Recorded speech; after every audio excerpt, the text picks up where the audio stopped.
Hello and welcome to the Bob Box.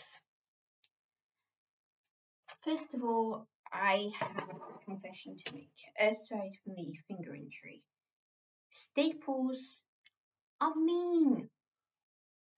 No, it's about the Dutch Hammerhead, a blue box with exposed wheels and a flipper and rotating hammers that rotated in a kind of diagonal direction because we're attached to a wedge.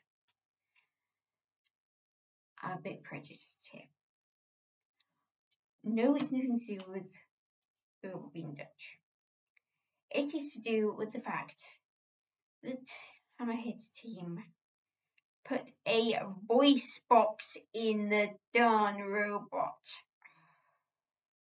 A voice box that would say intimidating things in English. And I do not react well to things that should not be able to talk. Talking dolls? No. Ornaments that make a noise when you walk past? No. It just gives me the creeps. In fact, I have one such ornament, and when I found there was an option to turn the little tweeter off, this little bird ornament, which I still have somewhere, I turn the tweeter off, and it's still off. I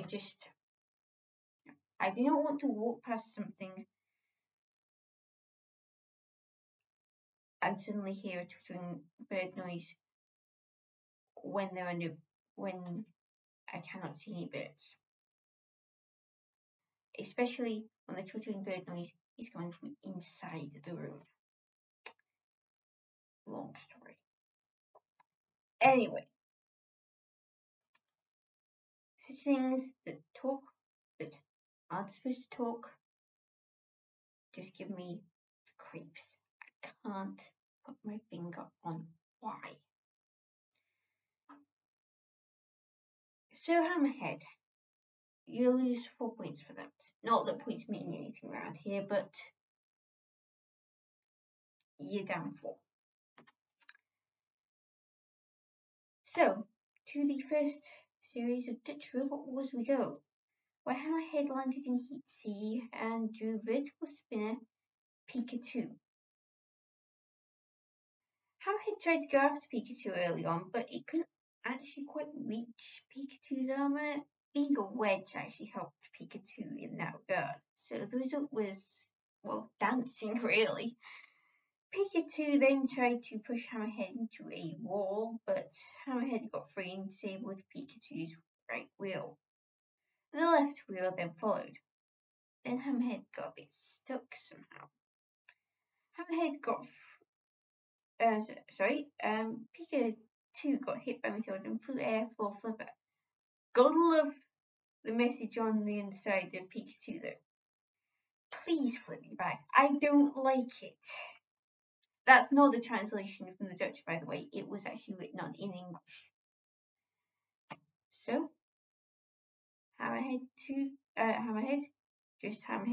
got through. Next up was horizontal spinner bot work after the Dutch pit reporter patted Hammerhead and got one of the voice box messages in return. Oh well. Why? Why Hammerhead team? Why? Anyway, Hammerhead went on the attack right away, but mistimed an attack and lost the use of its left wheel. Hammerhead thus stopped moving and was counted out. It got hit by Matilda, flew air flipper, and got pitted. So now on to Hammerhead 2. Hammerhead 2, obviously, or the original, and same with the original Hammerhead, it was named after the Hammerhead shark. And Hammerhead 2 played more into the shark theme. It had a shark face painted on,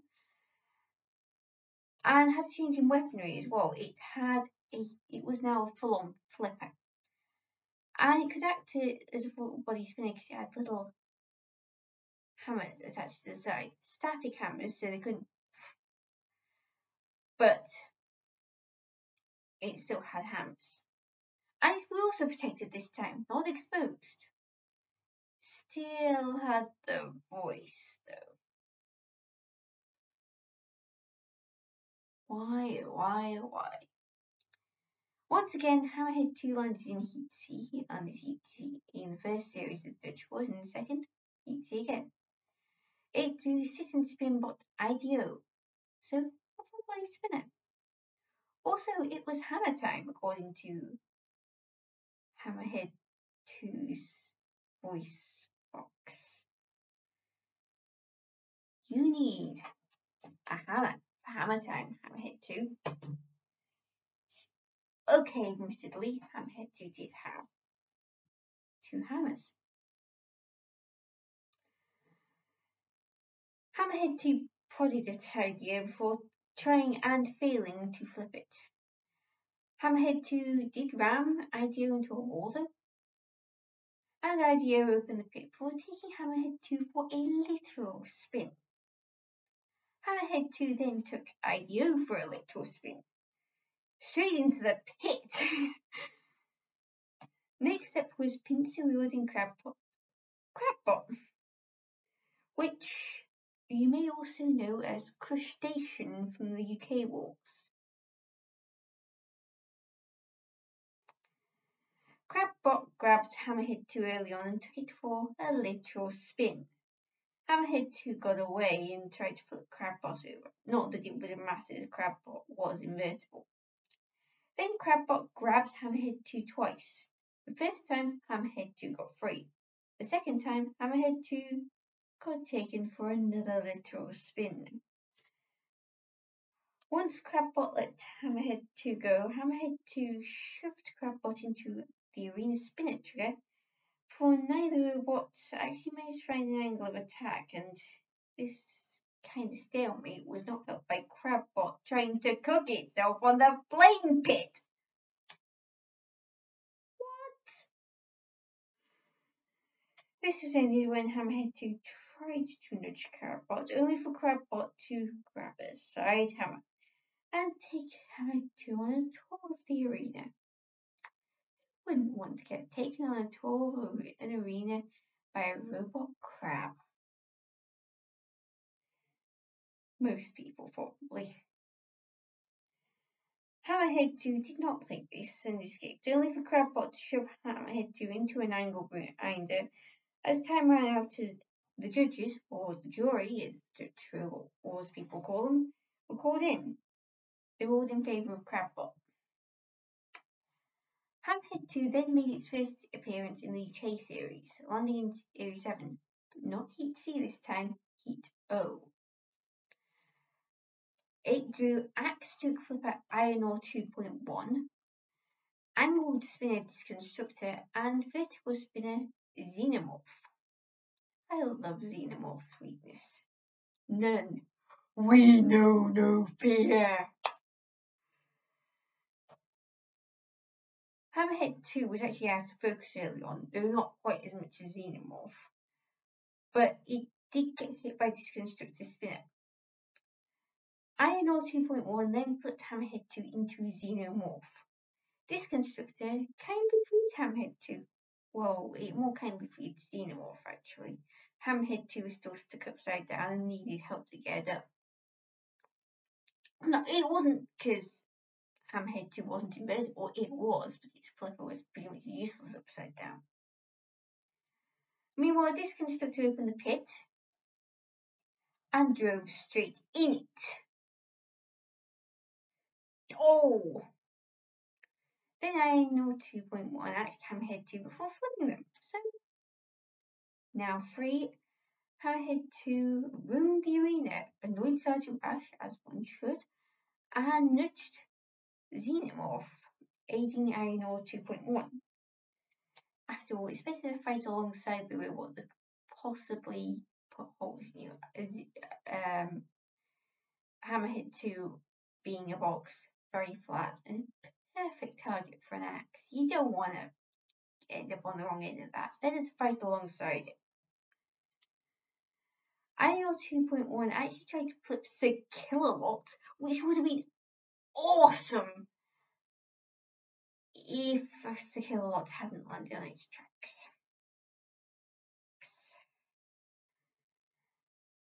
Hammerhead 2 stayed away from Securelot's retaliation. Sensible. As time ran out and the judges poured in. And Hammerhead 2 did go through with Iron 2.1. Next up was for Body Spinner Typhoon 2. The plan? For them. Typhoon 2 had no schematic, could not self-right. However, at first, all Hammerhead 2 did was nudge Typhoon 2, and that did not stop Typhoon 2 from spinning up. After 2 hits, Hammerhead 2 lost half its drive. A few more hits removed half of Hammerhead 2's face. It also removed all of Hammerhead 2's removable link that keeps the robot running, and well, that kind of killed Hammerhead 2. Hammerhead was counted out, axed by shunt, flew air floor flippers, had railway tracks dropped on it, and after all that, it was finally sent to the pit of oblivion. And that was the end of Hammerhead 2. Hammerhead 2 actually had some potential once it became a flipper, but it was flawed. If it had had more time to improve the design, then we might have seen Hammerhead 2 go further than it did. There was very little they could have done about Crabpot and Typhoon 2. Typhoon 2, it was just destructive, and Crabpot was the wrong robot to face them with the side hammers. It just created some easy grab points for Crabpot. So, negative points for the voice box. Apparently, it still had the voice box in Series 7. It never actually said it was never actually unleashed in the pit segments in Series 7. So, I don't know. Maybe they did remove it. But that is something only the team know. Why? Delft crew, why? You get +4 points, by the way, for the team name. That's a pretty good one. Anyway, Taiki, there's another robot with a voice box. The Wizard. Please let me not get the Wizard. I do not want the Wizard for next week. Anything but the Wizard.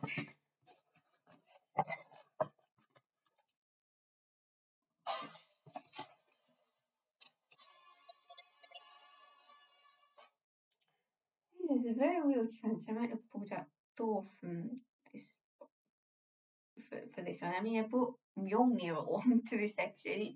It'd be accidental foreshadowing. I mean, it's not. It's Little Fly. Not the Wizard. I'll take that. Until next week, Callison244 out.